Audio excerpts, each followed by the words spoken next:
Well, you and your Lieutenant Governor, Jacqueline Coleman, are the only current Democratic statewide elected officials in Kentucky. So I guess I'd like to simply ask you, how did you do it? And how do you do it?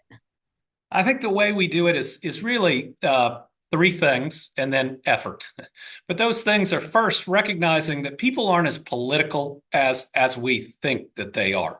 And when someone wakes up in the morning, they're not thinking about the next election. They're thinking about their job and whether they make enough to support their family.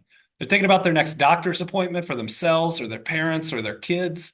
They're thinking about the roads and bridges they drive.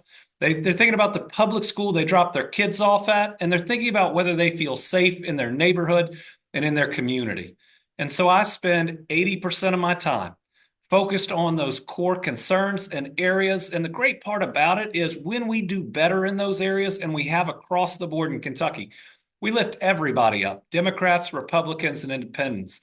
We make their life better. We make it maybe a little bit easier. And at the end of the day, if you've helped someone pay for that prescription that they were worried they couldn't afford, that's a lot more important to them than the issue of the day.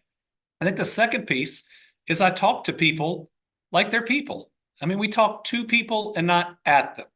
And maybe I learned that because a lot of my life, people look down on my state. Now I think they're looking up to it.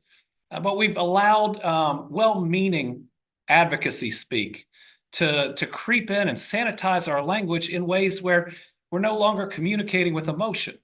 So Kentucky got hit in the opioid epidemic harder than just about anywhere, though we just announced a 30% decrease in overdose deaths last year. Thank God. But everyone I know who suffered from addiction calls it addiction.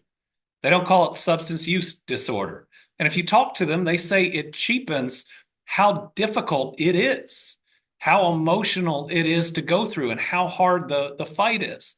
People who are hungry don't say they are food insecure.